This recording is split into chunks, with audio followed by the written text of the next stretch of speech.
Welcome to the Kelly Patrick Show. Thank you so much for tuning in. In today's episode, we are recording on Wednesday, August 6th, 2025. What we're doing is a preview episode for the upcoming HRMMA card, which will be this Saturday, of course, August 9th, 2025. I have in studio with me a crew of, if it's all right, could you guys introduce yourself? What's your age? We'll start with, what should we go? Youngest first? Scotty, if you could introduce yourself, please. Hello, I'm Scotty Walker. I'm age 11 and I train at Gracie Jiu-Jitsu of Kentucky J-Town campus. I'm a orange white belt in Jiu-Jitsu. I love it. And Scotty has expressed not only interest in training Jiu-Jitsu, he trains all the time, but he's very involved in the leadership program, which I always say when Professor Scott Smith introduced that 6 years ago or whenever it was, I was like, it sounds kind of like, I was skeptical, to be honest. I was teaching kids classes. I didn't know so much about it. It sounded kind of like maybe like a pyramid scam or something. I was like, what is this? But I ended up, really standing corrected because a lot of kids really got involved in it, and helped Maddax, you're a good example also. Mm-hmm. But Scotty, you've really embraced it, and now I don't even know what I would do without it as far as teaching the kids classes. So shout out to whoever advised Professor Scott Smith to make the leadership program. It was good advice. I stand corrected, and Scotty's a very good representation of that. Scotty, thank you very much. We also have Blake in studio with us. Blake, if it's all right, could you please introduce yourself? Hello, everybody. I'm Blake Byers. I'm 15 years old. I train at Louisville Combat Academy, or 10th Planet Louisville. I've been training there for about a year and a half. I've done MMA, kickboxing, and a little bit of jiu-jitsu. And you have a kickboxing record of 2-1. 2-1. Yeah. And I'll say Blake taught the kickboxing class I went to this past Thursday, and it was very good, better than I would have done. Thank you. So I think Blake has a very good future in teaching, at least in teaching kickboxing. So I really enjoyed your class, and thank you so much for coming on, Blake. Thank you. Last but not least, we'll say Maddax, the old man of the crew. Maddax Morris, the veteran of the Kelly Patrick Show. How many times did we establish this is your fourth? Yeah, not the fourth, probably like third. Third, okay, second, yeah, third, something like that. Maybe fourth. Could have been fourth total. Yeah, because we did an episode a while ago promoting your new Instagram page. So I'll shut up. Maddax, introduce yourself to the Kelly Patrick Show audience, please. All right, I'm Maddax Morris. I'm 16 years old, and I'm a blue belt in Jiu-Jitsu, and I also train at Gracie Jiu-Jitsu of Kentucky, out at our local campus and our Shelbyville campus, and I am one of the top competitors at our school, and I am also part of the leadership program, which is assisting teaching the classes, taking on a lead, instructing the kids, being someone for them to look up to. I think it's kind of cool. All three of you have already, or at least aspirations of being, martial arts instructors, right? Maddax, you have led classes solo already. Yes. Okay. I normally out at our Shelbyville campus is the main instructor for Wednesday night classes. For Wednesday night kids classes. Mm-hmm. Okay. Give a little plug for that. What type of calendar, what kind of schedule do you have on Wednesdays? Same as out in Louisville. So it's a Spider Monkeys at 5:30 p.m.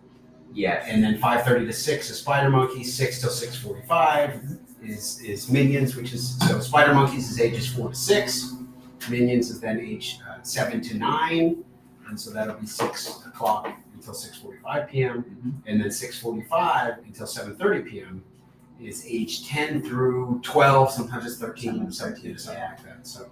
Okay, and you lead all those classes each Wednesday. Mm-hmm. Who teaches the adult class on Wednesdays? Usually Dalton. Okay. Good stuff.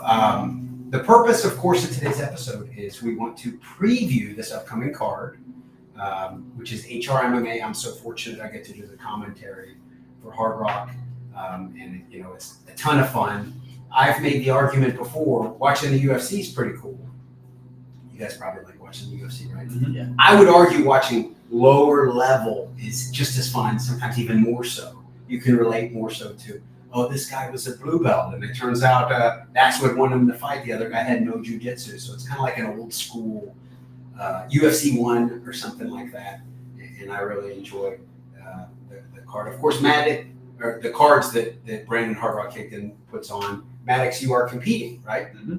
So let's jump into that. If we're doing a preview card, Blake, Scotty, I know you guys are both prepared for the preview episode. Let's jump into Maddax's matchup. Maddax, you can help us. What do we know about this matchup? Anyone feel free to chime in. I don't know much about your opponent. What can you tell us? I have tried to find some stuff out about him, and the only thing I can tell you is that, so I've been told he trains out in Nashville, Tennessee. Nashville MMA. I did hear that. I should say I did hear Nashville MMA, which is a very legit gym. That's about all I know. Yeah, like last night I was looking at a bunch of the fights, and it's harder to find information on these.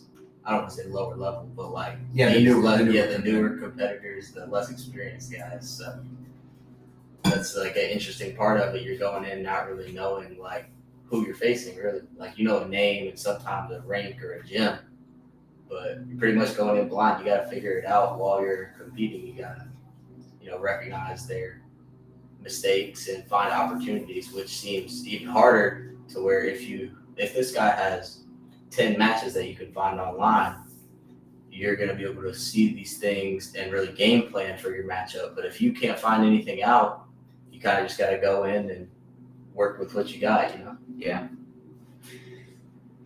Before we continue previewing the card, I should say, what are the long-term aspirations of each of you guys? Does anyone want to fight MMA? Yeah, I want to fight MMA as soon as I turn 18. By the time I'm 18, I'll have 4 years training. And, obviously the end goal is to have a really great career, go to these high-level promotions, UFC, PFL, all that. But really, I feel like what I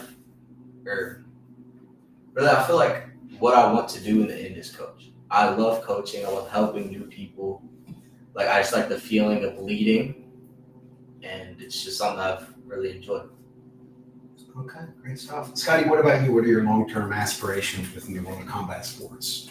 Well, before I didn't really want to do MMA, but when I've been looking at this card, I think I kind of want to do MMA. Do at least an MMA fight or something at some point. At least grappling. Okay, at least grappling inside the cage. Okay. But you also had expressed interest, maybe at some point, commentary, something like that, right? Yeah. I love commentating. Yeah. Okay. All right. I love it. Maddax? Not really. I've never wanted to be in the MMA world. I like to stick on the side of jiu-jitsu because, everyone knows the difference between sport jiu-jitsu and MMA jiu-jitsu is, very, very different. You can't just try to invert under a dude because you're just going to get completely knocked out, punches laid on you, where in sport jiu-jitsu, you can do so many more things. So I like to stick on the side of, going out and competing in the ADCC championships. Okay. So jiu-jitsu competition in the future, jiu-jitsu coaching also. Okay. All right. Who wants to jump into? Oh, first off, which of you guys will be at the event Saturday? I may be able to come to the event. I'm going to try, but I'm not for sure because I'm going up to Cincinnati that morning to watch some teammates compete. And depending on what time that finishes, determines if I'll be able to make it to the event or not. But I'm going to try for sure. And if not, I'll be watching from home. Okay. So that's even better if you get to hear my voice doing the commentary. Because if you're in the event, you're like, I don't even get to hear Kelly talk. People get really upset. Scotty, you going to be there Saturday? I'm pretty sure I am. Okay. Awesome. Maddax, of course you're competing. Yeah, I should be there. Are you going to compete?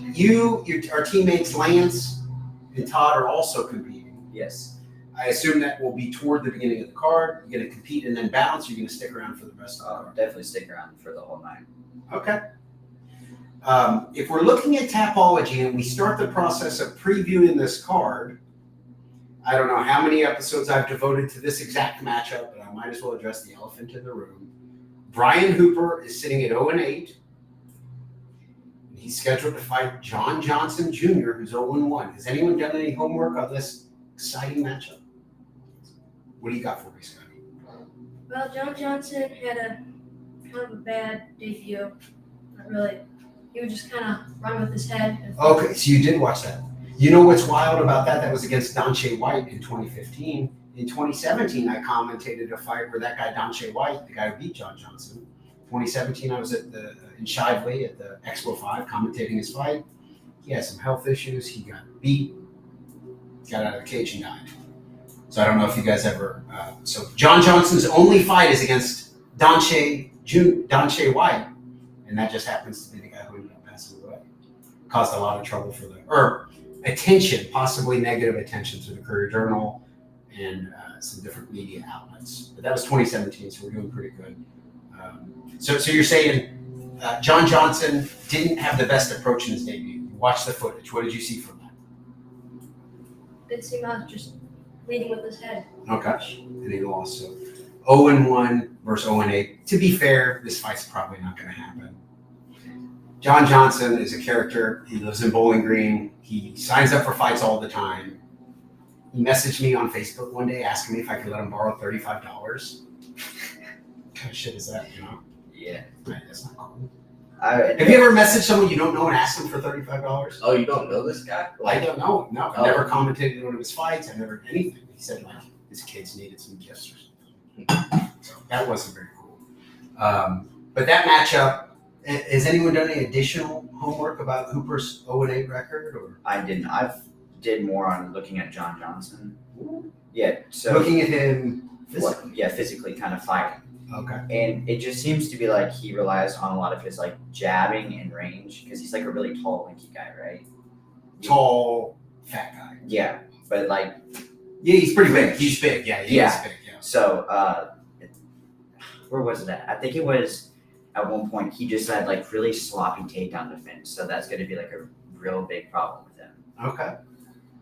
Okay. So we'll see if this matchup. I've done literal The reason I seem salty about this is I've done podcast episodes previewing Brian Hooper 0-8, John Johnson 0-1. It's going to happen. Oh God, oh God. I interviewed them both. And then it just gets canceled. That's happened like 4 times. Sorry if I sound a little salty.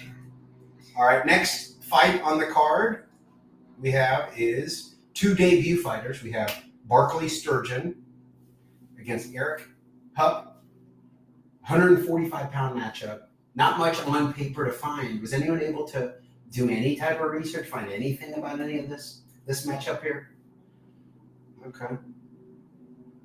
Yeah, I'm looking at Barkley Sturgeon's Tapology right now, and there's nothing on here. He has 1 kickboxing fight against Will Wayland. That was in 2023. He fought for Kings of Kickboxing. It's not showing anything on here as far as like method of victories. 1-0 in kickboxing. That was 2 years ago. And yeah, that's all that's really showing. He trains out of Fight Factory. I've never personally had any experience with them, so. I have. The owner of Fight Factory is Chris Griffin. Very funny guy. Good black belt instructor. He's trained with me at Louisville Combat Academy. I don't know if you were there, like when Chris Griffin and them were there, but Yeah, I don't think I was there. I haven't been there very long, you know. okay. So Barkley Sturgeon making his debut, but he does have 1 kickboxing match. Yeah. Okay. So that's almost a toss-up. It's difficult. Sometimes those are the fights that you remember the most, the debut fighters. Mm-hmm. One of these 2 guys might be a total stud. Or it could be 2 guys that aren't that great, and it's a fight of the night type candidate. Up next, we have a matchup. This is a good one. 160-pound matchup, which is not a weight class, so it must be a agreed upon weight. Catch weight, I guess was what they would call it. Mm-hmm. Will Davis out of Derby City MMA is sitting at 5-6 in his amateur career. He's going against Zach Zimmerman, who's sitting at 3-2. Has anyone found anything about this matchup?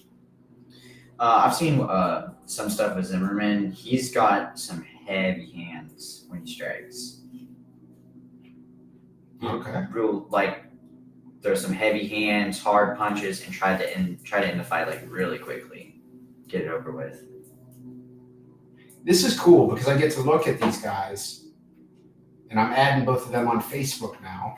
I had not done my homework prior to today, so this will help me to at least do some of that. Scotty, did you see anything when reviewing this Tapology? Will Davis and Zach Zimmerman, they have good grappling, so I'm excited about this match. And I always get excited seeing Derby City MMA fighters. Sure. Yeah. For those of our listeners who don't know Derby City, Dixie Highway. Nick Albin is the guy Nick Albin and Joe Clark are the two owners. But Nick Albin, of course, goes by Chewy, has arguably the most famous YouTube channel for jiu-jitsu, I think maybe in the world. Am I exaggerating? I wouldn't say you're exaggerating. Okay, yeah. I'm asking you, Maddax, because you're probably more tuned into that stuff. Yeah. But Chewy's a great guy. I've had really good experiences, of course, with Chewy. They have very high-level jiu-jitsu in Derby City. And Ben Fowler is the MMA coach. They've got some studs for MMA, for jiu-jitsu, for everything. So I agree with you there, Scotty. Always exciting to see Will Davis or any Derby City fighter get out there. This card Saturday's in Shepherdsville, so this will be basically a hometown, favorite in, as he calls himself, the famous Will Davis. I've trained with Will Davis some, and he's only 5'7" or 8", but he has like freakishly long arms. So he's able to connect with his jab. I think, Scotty, you said Zach Zimmerman has some heavy hands. Will Davis also has some heavy hands. So this may be a fight to look out for. Blake, did you see anything when looking over this matchup? I'm looking at Zimmerman's topology right now, and he has 5 fights. He's never been to a decision. So, and now I'm seeing that his last fight versus Vernell Hawkins, I remember watching that fight live. He submitted him with a triangle choke. It was a very, very good submission. I think he has really nice jiu-jitsu.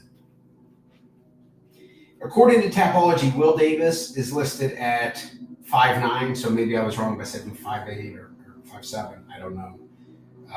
But Zach Zimmerman's listed at 6'2". So there's a definitive height difference between those two.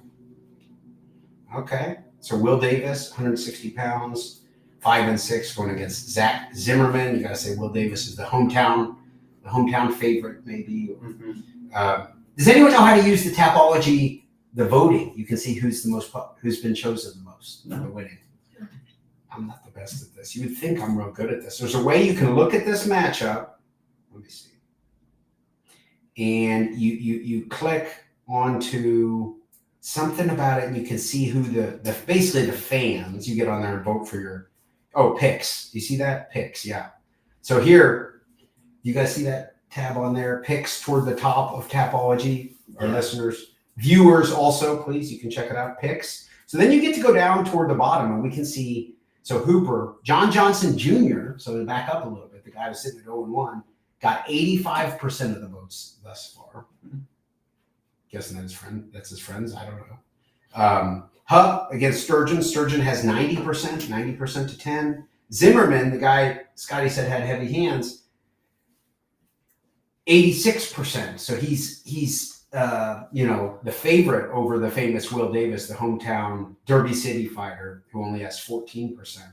Our next matchup here is Anisette against Will Pittman. If anyone would like to try to pronounce Anisette's last name. Anishu. Thank you. Thank you, Scotty. All right. So Anisette also trains out of Fight Factory, Chris Griffin. He's going against Will Pittman. Anisette's sitting at 2-0. Pittman's 5-9 in his amateur career, so heck of a that's a lot of amateur fights compared to just 2 for Anisette. Does anyone see anything in particular regarding this 145-pound matchup? I mean, I'm really excited to see it because from Anisette, I hope I'm saying that right, his side, he's a very compact, explosive striker. So I feel like we could see him be doing a lot of damage. And he likes to throw a lot of low kicks and get in the clinch and do a lot of damage there too. So I think we could see a pretty bloody match with this guy. Okay. What about this 5-9 record? It says that Pittman is fighting out of Reedland, Kentucky.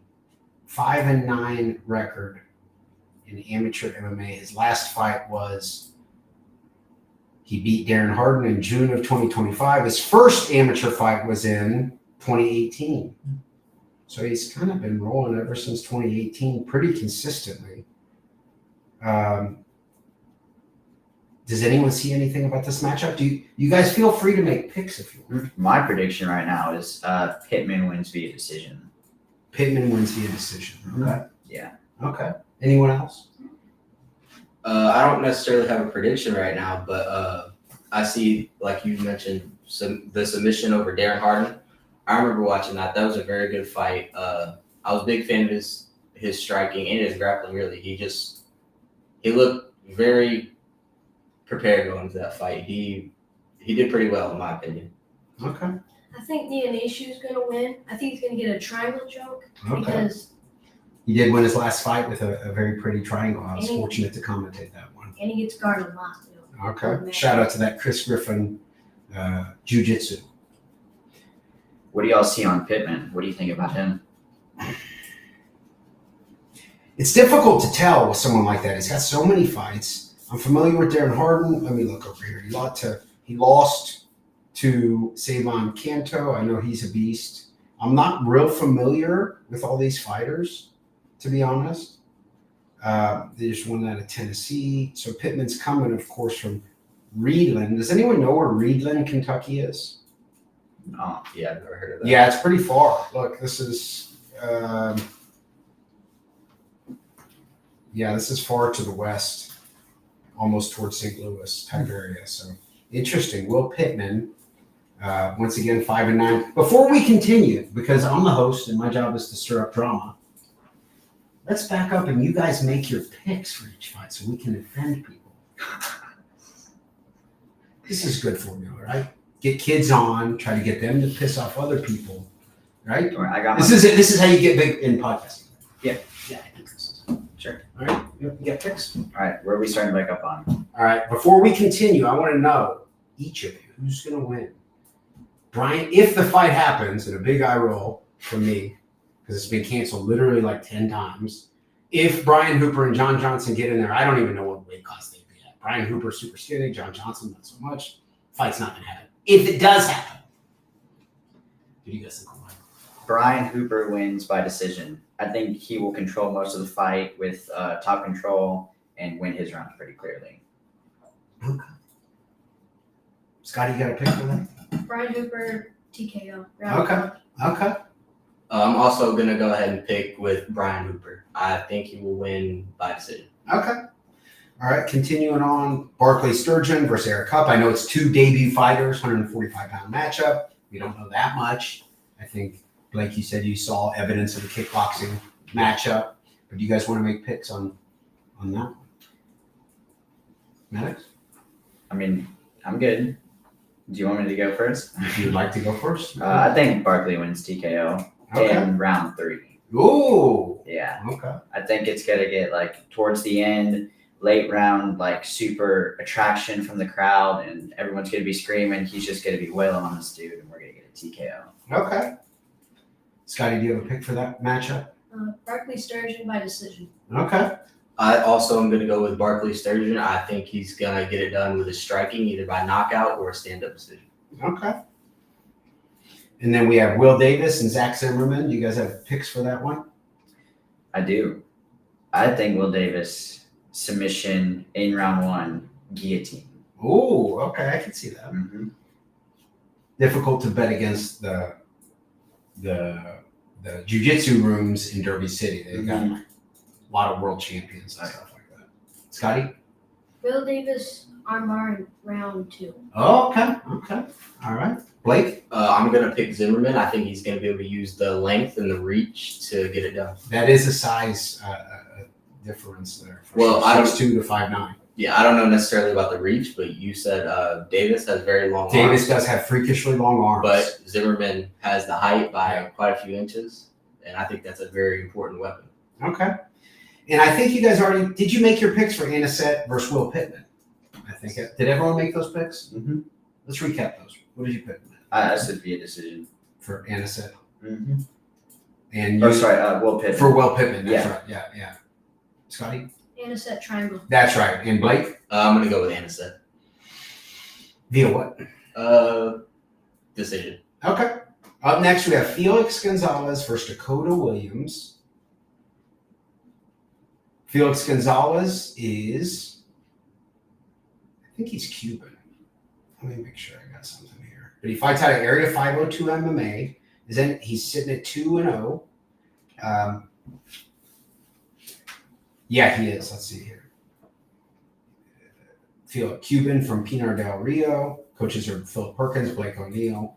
Training partners are Al Morales, Yusmani Pardo, Blake Alvey, Murat Muratov, Christian Floyd, Wilder Lyons, who's another Cuban, among others. He said he started training in karate at the age of 4, where he obtained important medals. Then he moved on to Taekwondo, where he obtained national championships. Then he began to get into wrestling, which an uncle taught him. Now here he is fulfilling the dream of fighting in MMA, a dream that I had since I was in Cuba, and a dream that does not end there, but has just begun. I ended up asking, how's your English? He said that's one of his goals, not the best yet. Felix Gonzalez sitting at 2-0 against a fighter that is very familiar to the HRMMA crowd. Not only does he train at Hicks out of Bowling Green, which is high intensity combat sports, Donnie Wallace's gym in Bowling Green, probably the biggest, most successful MMA or jiu-jitsu gym in Bowling Green, Kentucky.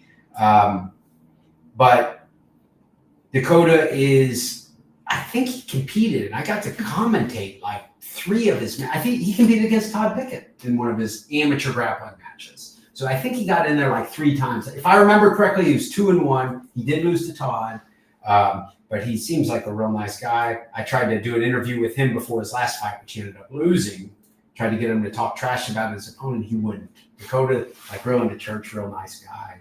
Not exactly, I was hoping he would say something mean. He didn't, but very gentlemanly, as are all the people that I know at Hicks. But we have Dakota Williams sitting at 1-2, 170-pound matchup against Felix Gonzalez, the Cuban, who's 2-0, who has more of a karate, taekwondo type background. But he's training now at Area 502 MMA. Coach Phil Perkins, Blake O'Neill, Aaron Shekels. You've got Alex Hacker. They've got a team of who knows what he's been working on. What are you guys' thoughts on this matchup?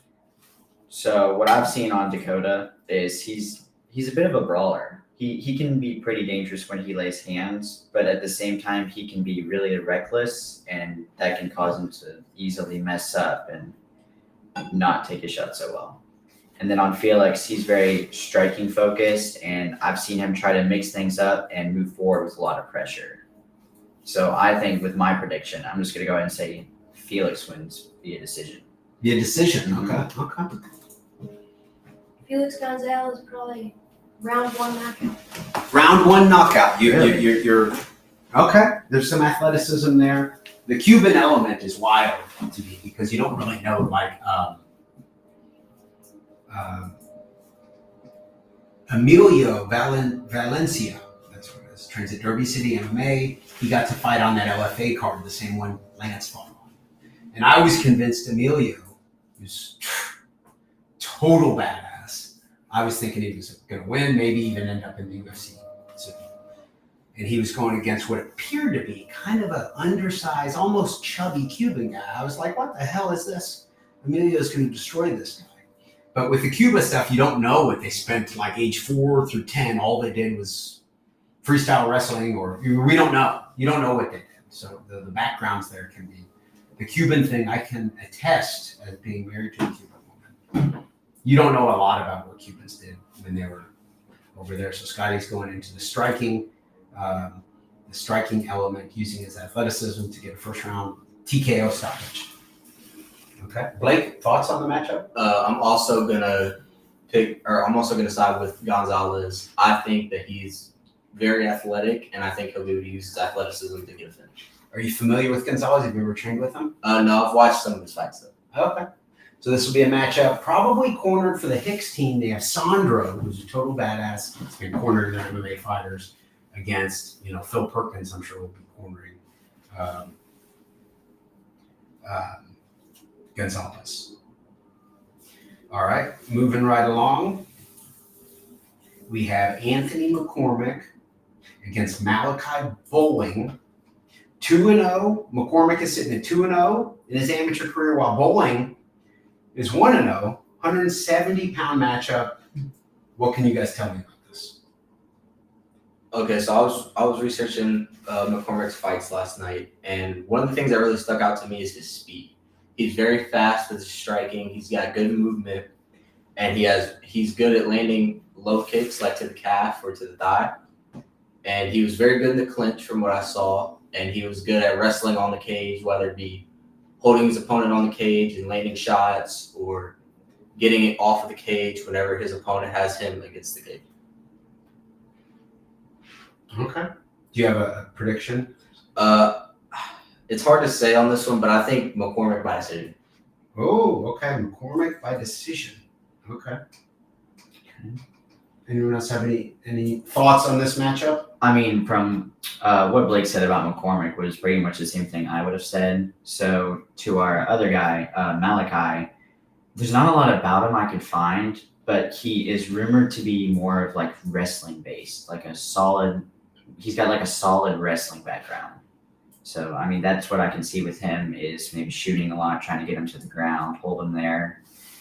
And honestly, I think Malachi can win by decision if he can get his takedowns and stick him to the ground. Okay. Scotty?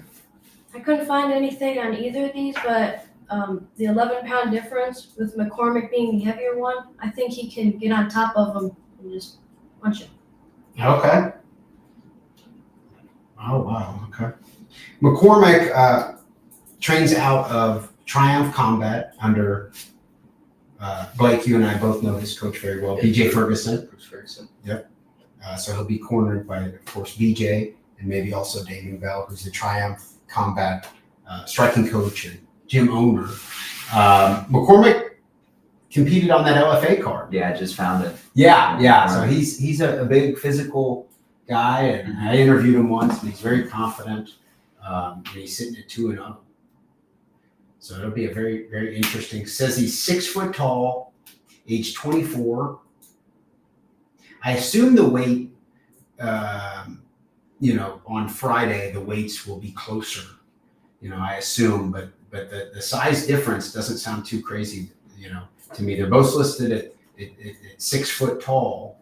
Very interesting. Malachi Bowling is up from the Dayton, Ohio area. That's up where I've got some family who lives. So very interesting to see two fighters early in their amateur career matchup at 170. All right, next matchup we've got here. This is a good one. We have Gabe Ruth against Donovan Smith. What can you guys tell me about this matchup? I think this is going to be an amazing fight. I love Gabe Ruth's style. I've watched all 4 of his fights. He's had 2 kickboxing fights and 2 MMA fights. He's 2-0 in both.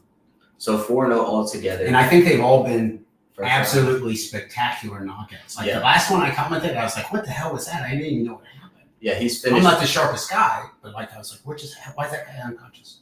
Yeah, he's finished 2 guys with like a spinning wheel kick, I guess, whatever you call it, where you spin and throw a head kick. And he's got a very bladed, very twitchy, very movement focused karate style. And I think it's gonna be a really good fight. This is his best opponent yet with Donovan Smith. He's the most experienced one yet. He's 5-0 amateur. He has 4 finishes. He has very good grappling. So with Ruth being I'll just call him a striking style. He's very striking based. We haven't seen his grappling yet. He's never been to the ground. So I don't really know because Donovan Smith has good grappling. He has good boxing too. So this is going to be a very close fight. It's a big step up in competition.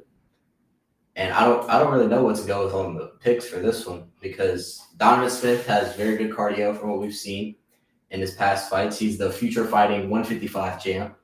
I believe he went 5 rounds to get that belt, and his cardio looked fine. We are yet to see Ruth's cardio tested. We haven't seen him in these later rounds. I don't even think he's been to a second round. So this is a great matchup here. Okay. Anyone else have thoughts on this? I think Donovan Smith, the more experienced one, I think he can get a win because Gabe Ruth doesn't really have any practice in grappling that we've seen. Fair point, yep. He does train, once again, at the very esteemed Derby City MMA. However, based on the footage we have access to, we haven't seen it. Only 23 seconds in the ring. He grew up in a karate family. His father was always I should read what I've got here. Sorry to interrupt you there, Scotty. So he said, all right, I'm Gabe Ruth from Louisville, Kentucky, trained at Derby City, MMA under Ben Fowler, Nick Albin, who's Chewy, and the boxing coach, Josh Sachs. I've been a karate practitioner since I was in preschool and met some of my current training partners through karate. I started trying boxing, kickboxing, and BJJ about 5 years ago, but trained very inconsistently due to my engineering career, so I didn't make much progress. My competitive karate background helped give me the confidence to do an amateur kickboxing fight in 2023 and 2024, both which I won with karate. So he's kind of a unique deal in that he's flying the flag of his karate thing. He's like, oh, you guys don't think karate works? Look at it, just knock that guy out, which is crazy. You know, I'm not bored with it. In the last year, I got more serious and consistent about learning BJJ and did my first grappling competition last November. I also started practicing MMA mid last year as well with the intention to debut in February. So this was February. This is 5 months old. I assume he's been working hard, since then. So that's what we know about him. Not to say anything you said was incorrect. He's done some jiu-jitsu and everything. We still haven't seen necessarily that that's a strength of his game or how, what his submission defense is like or any of that. So do you have a specific prediction for this one, Scotty? Put you on the spot. That's my job as the interviewer, is to take 11-year-olds and be like, hey, I don't want to piss anyone off, but you need to. That's good, right? That's why I have kids on here, because they can't get sued. Donovan Smith decision. Okay, Donovan Smith decision. I honestly think that Ruth has more experience, and it's his fight IQ and his pace when he fights. So not his conditioning, but just how he keeps his pace when he's fighting someone. I don't know how long Smith is going to be able to survive in that pace of his. Might get through round 1, but I think we're going to see a TKO, maybe even knockout in round 2. Okay. And so you are saying, Maddax, despite the on-paper topology suggesting Smith has the experience advantage, you said you think actually Gabe Ruth has the experience advantage, although it's not on paper. He's done some grappling competitions. He's been competing in full combat karate his whole life. Like there's different types of karate. Some are kind of kata based and kind of bullshit. Sorry to cuss in front of you guys, but there certainly is some that's not. And so that's what him and his buddy Eric Sanchez, and they got a little crew over there. That's the flag they have been flying. So do we have the official predictions for this? What's your prediction, Dugan? That's my job as the commentator, is to try to be neutral. Other than wearing my Lance Lawrence shirt, which Hard Rock told me I'm allowed to be a homer for Lance Lawrence, being the all-time leader in wins for MMA in the history of the state of Kentucky, Lance Lawrence. So I can cheer for him. I don't have a prediction, though. Okay. I've said some dumb stuff during commentary over the years. I've been doing commentary for about 10 years, and you can certainly piss people off. And I for the sake of commentary, the reason I don't make predictions is I don't think I actually should, right? If I'm going to commentate, does that make sense? Mm-hmm. Yeah. So I all jokes aside, I don't want to actually compromise the sanctity of doing commentary or whatever it is. Okay. So as a recap, who predicts what on this fight? Donovan Smith decision. Okay, Blake. It's so hard to say on this fight. It's going to be very close. It really could go either way. I think if Donovan Smith can survive the early rounds, the high pace, the aggressive striking, I think he could get it done. But that's not for certain because we don't know what Ruth's cardio is like. We don't know if he can maintain that pace for 3 rounds or 5 rounds, however long the fight is. But I think if Gabe Ruth can catch him early, he can win. So I'm saying either Gabe Ruth by a first or second round, probably knockout because we haven't seen his grappling, or Donovan Smith by a second to third round submission or decision. So it's really up in the air with these two. Okay. It's going to be a great fight regardless. So I'm excited to watch it. Okay. I think that could be a fight of the night type, type matchup for sure. 5'11", Donovan Smith is listed at 5'11", whereas Gabe Ruth, I don't see his height, but if this is accurate, I think Smith will have a substantial height advantage. It's so funny because you can watch all sorts of video, see people, know them, meet them in person and stuff. But sometimes when you're sitting there cage side and watching, you're like, oh shit, oh my God, he's way bigger than him. Like it's like you can do all the homework, but the in-person thing is kind of a whole element on its own at this level. You know, in the UFC, you can, or at the highest of levels, of course, you can really do homework more so. Mm-hmm.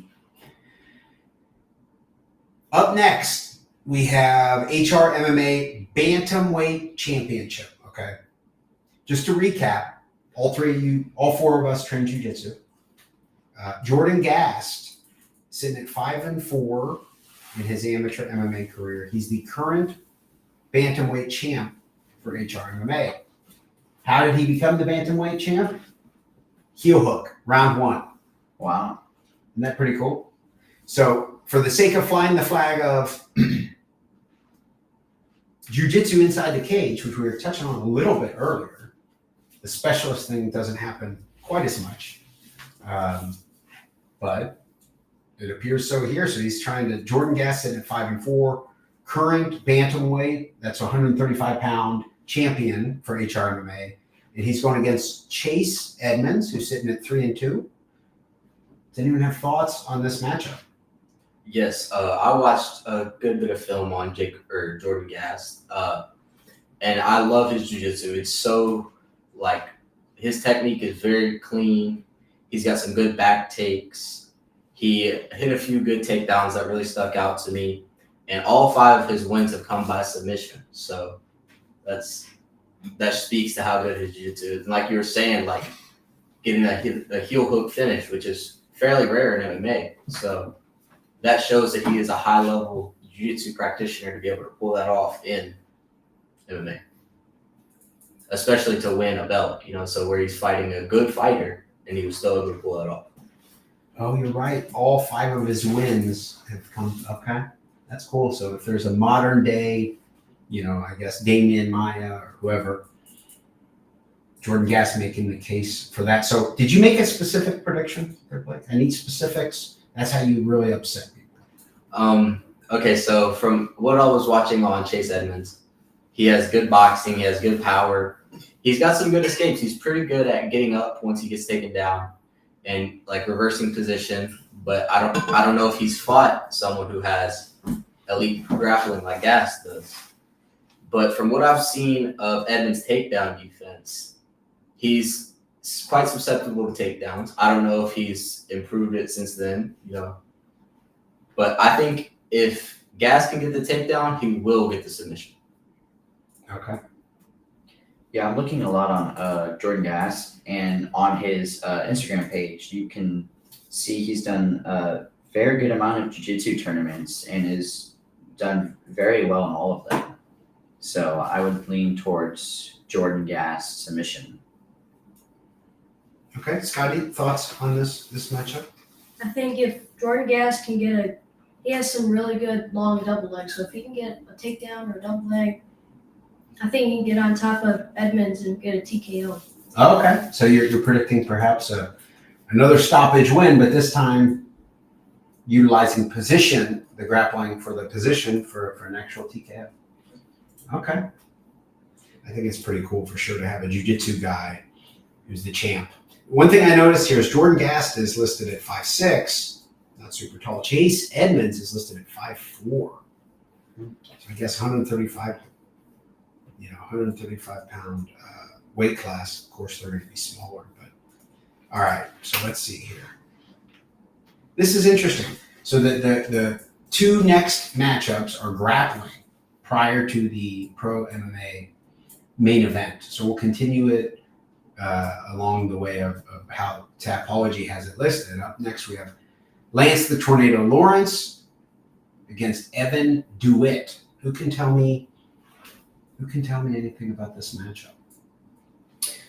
So what I've seen about who's Lance fighting again? Evan DeWitt. And he is training out of what? Derby City, right? Derby City. Yeah, so from the tournaments that I've seen him compete in, he is a very big leg guy. So I believe in this grappling match, might even just pull and try to get straight into the legs, look for a quick submission right there. Okay. How does Lance combat that? Lance, I've even been working with him. We've been going over a lot of defenses and everything to stop what this guy is capable of doing. So I really don't have a prediction on this. Because you're kind of part of it. Mhm. I'll accept that. For this one case, I'll allow it. Okay. Actually, But I don't want anyone else to get the idea that you can just get off without making picks. It's a 7-minute round, right? Yes. Yeah, so I'd say with 7 minutes, I think Lance will end up finding a way to get to the back while in the leg entanglements and lock in a rear naked choke. Oh, yeah. Lance Lawrence with the win. Okay. So is this a sub only rule set? Like if nobody could sub, it's a draw? Yes. Okay. So now knowing that, Lawrence has 6 submissions in all in MMA fights. And DeWitt is also a very high level grappler. He holds a grappling record of 4-1 in amateur matches, I guess. I don't know about like other competitions and stuff. I'm sure he's done a ton of them. But I think some of these are actually technically pro. You get paid $100. Like when he went against, who did he go against last? Sorry to interrupt you there. Yeah, when he went against Travis Hudson, I think he got paid $200. So that's technically a pro matchup. Sorry to interrupt. You're good. But I was just thinking like grappling in the cage, he's 4-1. You put some weight on the grappling in the cage thing. Yeah. Okay. So really, I don't know how this is gonna go. I might see it going to a draw after it goes through the 7 minutes, right? The 7-minute round, one round, correct? Yep. Yeah, honestly, I think it would go to the draw. It's 2 very high level grappling guys. I just don't think either of them's gonna be able to get to a finish, or not necessarily that either of them are gonna be able to get to a finish. I don't think that's either of them are gonna give up a finish. I think they're both gonna be very defensively responsible, and I think it's just gonna go to a draw. We saw that's not a bad prediction because we saw Nathan Haddad was in a matchup against, damn it, I forget the other guy's name. Anyways, a leg lock guy in one of these things, okay? And it just went to a draw. It's like Nathan Haddad, one of the best black belt competitors in the world, against a leg lock specialist, so more wrestling centric, I guess, against leg lock. Inside the cage, for some reason, 10 minutes come and go, nothing really happened. I'm not complaining, Well, let's get your take on this matchup, Scotty. Well, I couldn't find anything on Evan DeWitt, surprisingly, because he's 4-1. Yeah, 4-1. His jiu-jitsu stuff, he's considered one of the very top competitors at Derby City. I was told by an unnamed source it might be like Chewy, and then there's another guy who's number 2, and then Evan DeWitt might be number 3, and they have like multiple like world champions, or at least 4 world champions. So but there's not. So he does have a jiu-jitsu resume, but it's not quite as accessible always as the MMA stuff is. I think Lance Lawrence can get a back take and a rear naked choke. Okay. That too. Okay. All right. Next matchup we have here is Todd Pickett against Brendan Shuck. Brendan Shuck is 18 years old, 6'3", fighting out of Kentucky. I should add him on Facebook. I don't know anything about him. Does anyone know anything about him? Muay Thai and BJJ background. Oh, yeah? He's very, 6'3", pretty tall with a lean frame. I couldn't find any minimal matches. There was no match history I could find of him. So I don't really have anything other than his just stats. I just added him. According to his Facebook, his nickname is The Giraffe. Really?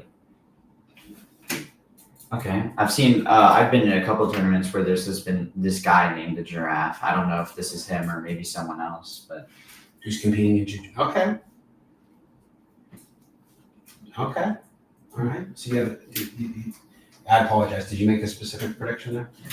Oh, Todd Pickett rear naked choke. Okay. Or actually, maybe arm triangle. He's been doing that. He's been doing that a lot. Okay.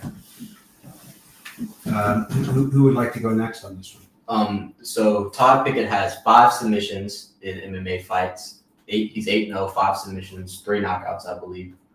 So, and Brendan Shuck, he's only competed once in the cage grappling. I don't know what he's done in other tournaments, but he's 0-1 there. He got submitted in 3 minutes with a rear naked choke. So for that reason, I think I'm going to pick with Lawrence by submission. Or Pickett, you mean? Or yeah, Pickett. My bad. Probably kind of easy to get those two mixed up. I think Brendan Schuck, being the taller one, I think he's going to be easier to get taken down. So I think Pickett is going to be able to get a takedown, climb out, and I think he'll get an Americano. Okay, specifically Americano.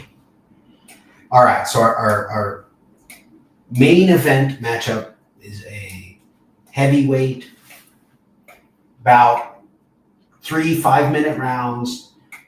Daryl Booker sitting at 0-1 in his pro MMA career against Marcus Mays. Backstory on Marcus Mays, being that you guys are, of course, a little bit younger, that I know, the version that I'd be familiar with is before I got into the kickboxing and MMA scene around here, like following it, which for me started in like 2013. So for the 10 years prior to that, Marcus Mays fought a lot of MMA. He's a real big guy. He was much thinner at the time, no offense, Marcus. And he was kind of like a real high-level kickboxer. I think he went to Muay Thai multiple times. Did he recently? I'm sorry, went to Thailand multiple times. What's that? Did he recently fight in a different HRMMA event? He was the main event. Okay, yeah, I was there for that. Yeah, it was pretty good. So he ended up taking some time off. I don't know exactly how much time he took off. But then he started to make a little bit of a comeback. If I remember correctly, he worked at Ford. And then somehow he ended up quitting. And now he runs his own gym. He's got like a nonprofit. He's always doing stuff, helping out local, like at-risk youth. And he's doing kickboxing and those types of things. I've been meaning to get him on the podcast to promote it, but he seems like a really nice guy. Real big, scary. He's got some, a lot of tattoos. And he's got a real high level of kickboxing. He travels all around the area with I would say him and Emilio to some degree are kind of nomads in that they're so big. There's not that many people that are going to want to kickbox with 6'3" pro fighter. So you can't just show up to your one gym every day and that's enough. So they're kind of Lingo trains with them a lot. There's some other guys. Alex Collette, actually.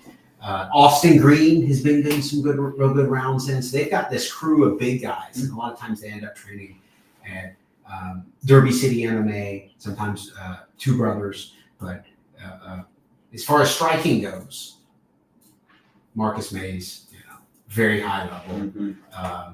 And he's trained off and on jiu-jitsu for many years. So, at Derby City. So I assume he's not, the worst at jiu-jitsu is my guess. Although inside the cage, similar to what you said earlier, Scotty, just being real, until you've really seen it, it's difficult to make decisions based on that. If I'm not mistaken, I'm pretty sure he owns Derby City MMA. Marcus Mays does. He doesn't. No. Oh. Yeah, that's right. But he does train there. I think the owners are Joe Clark and Nicholas Albin of Derby City. And there may be some other type of partnership involved there. But Marcus Mays owns his own gym. I forget the exact location. I actually donated a bag and dropped boxing heavy bag, dropped it off there one time. So he's not the owner, but he does train there at Derby City. Okay, so when I was looking at this matchup, a couple of things that stuck out to me about Marcus Mays were he's got very clean punching technique. Like his boxing is very crisp. He doesn't leave himself open for a lot of shots. He has very good clinch work. I saw one finish where he finished to do with knees, I think, in the clinch. It was like had good control, good shots. And he was also doing very good at low kicks. He was kicking the legs very well. I don't know if it was that fight or not. And obviously being a heavyweight, he's got very powerful punches. Both of his wins have come by knockout in the first round as far as pro. And he has quite a few amateur fights, and I believe he won majority of those by knockout as well. But when you look at Booker, he also has some very clean boxing technique, very good punches. So I think we're in for some good exchanges on the feet with this one. And this next fight will be his first pro fight at heavyweight. His last fight was at 205. He's coming up for this one, I believe. And so, I think this is going to be a very good fight, a very good stand-up war, really, with these two big fighters. And I think Marcus Mays is going to get it done by knockout. What round would you guess? Probably first or second. Okay. Well, so it's 5-minute rounds. Yeah. So yeah, I'm gonna go with the first round. Okay. Heavyweight matchups a lot of times don't make it. A lot of times don't make it out of the first round. Yeah. Especially once they get tired and they're just swinging big shots. So yeah. But I don't think Marcus Mays is gonna get tired. Like you said, he's been training for a long time. Yeah, Sure. he knows what's up. You said he's been to Thailand, right? Yeah. Yeah, I'm sure he has very good cardio. He hasn't had to use it yet, but I'm sure if he needs to, he will. I think he'll be able to outlast Booker if it goes to deeper waters, but I think he'll get it done early. Yeah, I don't know his exact amateur kickboxing record, but he's competed a lot and won many titles and everything in the world of kickboxing. Okay, so you Blake is officially off the hook. He predicted the Marcus Mays first round TKO stoppage. Who would like to go next? Well, I think Marcus Mays in this fight, I think he's going to do most of his damage from his knees. Like maybe get a guillotine hold, and I think he does good with his knees and kicks. I think he's going to either get a knockout or a TKO in the first round. Okay. And it sounds like you're leaning toward the clinch work maybe being the way that he does that. Okay. And Blake, you said that watching his being that you train kickboxing a lot, Yeah. and you're a nerd for kickboxing, right? Yeah. You said that it's aesthetically nice to watch a lot of his stuff that he does. He's got very clean technique. Like there's no wasted movement when he throws. Everything he does comes with a purpose, and that purpose being to find a knockout shot. Okay. Maddax, thoughts on this matchup? I mean, I had some stuff written down. Blake literally covered everything about Marcus Mays. It was really his stuff that he said was really good. But I'm gonna say Marcus Mays first round knockout. Okay. Difficult to argue with that. Mm-hmm. It's interesting, someone like Marcus Mays at this stage of his career, because I think he's like 34, maybe years old. Does anyone know what his age is? 38. Okay, 38. Yeah, 38. Okay, so he's going to be, if he wins, he'd then be 3-0 pro. I mean, I don't know. He could take a big jump up at some point in competition, right? Because those heavyweight, if he's going to stay heavyweight, you could end up seeing in my opinion, a shot at a big promotion, maybe even the UFC in his future, if he's got that level of striking for that weight class, because that's not boring, right? People, if you go in and that's your MO, you're either going to get knocked out, which fans love to see, no offense, or you're going to, have a chance at doing some damage. Especially with like the pro level, like the high pro level, like UFC, the heavyweight division right now, it's not very active. There's not a whole lot of really exciting fighters. I think he could break into the UFC eventually. So kind of cool to have Marcus Mays, headlining the card. This is Shepherdsville. He trains mostly out of Derby City on Dixie Highway. So this is kind of a hometown big, this is a big card for Marcus Mays in front of his hometown crowd. I think Brandon Hard Rock Higdon does a good business move by having Maddax, Lance, and Todd on the card. So we'll have a bunch of Gracie. Yeah, a bunch of crazy people there. Yeah. So we'll get a bunch of Gracie Jiu-Jitsu, Kentucky people, and keep that crowd. Picking matchups for local MMA is an interesting thing. You want to keep the people engaged. You want people to show up, and in a perfect world, maybe have someone like Marcus Mays on the card who is close to, maybe making that jump. Does anyone have any thoughts on the card that we've missed? Is this fight still on, or has this been canceled? Good question. Jackson Bynum. Yeah. Yeah, that got canceled. Okay. I was looking at that Nice fight. guy. He's been on the podcast before. He trains out of Derby City. I think they should rebook that fight. I was looking at it and just judging off of both those guys, I think that would have been an amazing fight. Like, that would have been my pick for fight of the night until I realized it was canceled. We're recording the episode today on Wednesday. I like to try to record the preview episodes as close to the card as we can. Wednesday's a good day. But the looks of this card and some of the posts I've seen Hard Rock make recently, I wouldn't be surprised if by the time the card goes off, there's another matchup on the card that we didn't mention today. Yeah, I saw Brandon Hard Rock Higdon posting earlier looking for fighters. He was looking for a heavyweight, and I don't remember what else, but he was looking for 2 more fighters. And if you were 18 right now, would you just say, count me in for the heavyweight? Well, I don't know if I would have done it on that short of notice, but yeah, maybe. Hopefully. I can't wait to fight when I'm 18. Like, I would love to make my debut for Hard Rock or Future of Fighting. But, yeah. I'll certainly, look forward to that day. Anything that we didn't touch on?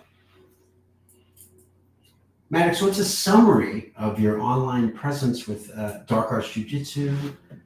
Tell me about what you have going on. Okay, so Dark Arts Jiu-Jitsu is basically me. That is pretty much, I guess, my nickname now. In the beginning, I was trying to make it more of a brand and a business, but I guess now that I've just been, before when I first came up with Dark Arts, I wasn't a big competitor at all. I wanted nothing to do with it. But like now that's all I want to do. I want to make that my entire career. So Dark Arts is kind of shaped from being a business into just who I am as a competitor. Okay. Scotty, anything that we didn't touch on that you would like to mention, or perhaps something you'd like to tell us about, future plans or the leadership program? Once again, Scotty, it helps me to teach kids classes every Tuesday. Big help. I can dump all sorts of stuff on them during the class. I can say, hey, Scotty, these are 3 new people. Take them in that corner. I don't want to see them the rest of class. Scotty will take them over there, teach them some basic stuff while I'm worried on teaching the other stuff, right? So I appreciate you for that. Thank you. Anything you'd like to mention? Just happy being on here. I got a question for all you guys. What do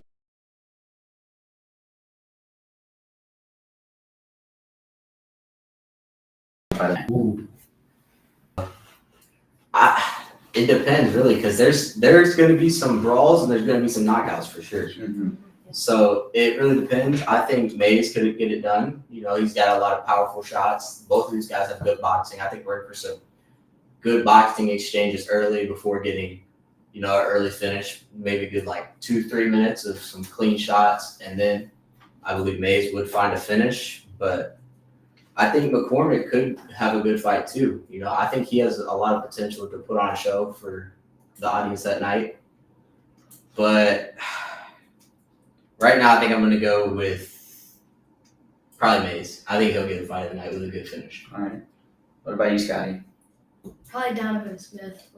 Oh yeah, yeah, that's what I was thinking. Same thing. Ruth versus Smith. Dugan, you got anything?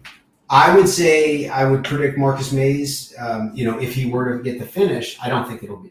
No offense, but that's normally like a first round, pretty quick thing. If you want fight of the night type stuff, no offense to Marcus Mays, I think the Gabe Ruth Donovan Smith matchup because if Donovan Smith is able to come in, implement a game plan, maybe out grapple him, let's say he gets a unanimous decision, something like that, or a ground and pound win. Yeah, I think implementing a plan like that against a knockout specialist would be very impressive. So I think the Gabe Ruth Donovan Smith matchup is a good candidate for fight of the night. Also, I do like the narrative of Jordan Gass, the submission specialist. It's pretty cool. That's a cool one because he's the champion, and he's won all his fights via submission. That's not that common in MMA, and even to put a cherry on top, he won his most recent fight with a heel hook. So that I think there's a couple candidates there for fight of the night. Mm-hmm.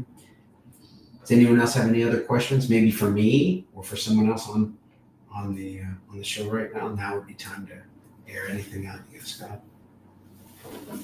Anyone like to? You guys have any questions for me? No. No questions. I'm good. Okay. Actually, I got a question for you. There you go. Where have you been? What do you mean? Not training jiu-jitsu? Yeah, I don't as see much? you train jiu-jitsu anymore. I make it on Tuesday nights sometimes, and Fridays at 7 a.m. and then sometimes Saturdays at noon. Not as much as I was doing for the first 4 years of training jiu-jitsu. I was training 7 days a week. So when you train 7 days a week for 4 years, when I met you, Chris, Maddax's dad, who's off camera here, I was training 7 days a week. And a lot of times I was doing 7 days a week. 3 of the days would be doubles, stuff like that. So then I adjusted it and I started doing more kickboxing and boxing. And then the pretend Friday noon or Friday 7 a.m. classes with the Photoshop pictures, right? I document every single Friday class. It's pretty well attended. Mm-hmm. Friday 7 a.m. You take a picture each week because, and I'm happy you're here, Chris. I'll address this.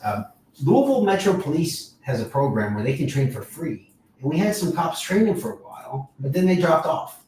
I have been taunting the LMPD Instagram account by saying we need more cops. Where are these guys at? Or are they scared? For a while, I taunted them, and then the official LMPD Instagram account followed me back. So they follow me now. And I do get some cops to show up. Chris Lane will come. Eric, newer LMPD officer, newer to our Academy Purple Belt, has been coming. So we have some. Dakota, the brother of Damon Bell, owner of Triumph Combat. So, there are some cops, but as far as the Friday 7 a.m. class, the thing I want to talk about the most is we need more cops to train. Yeah, I could agree with that. Okay, well, guys, I appreciate you coming on the show. Thank you very much. I want to say thank you to everyone for tuning in. Of course, we will have another episode of the Kelly Patrick Show out soon.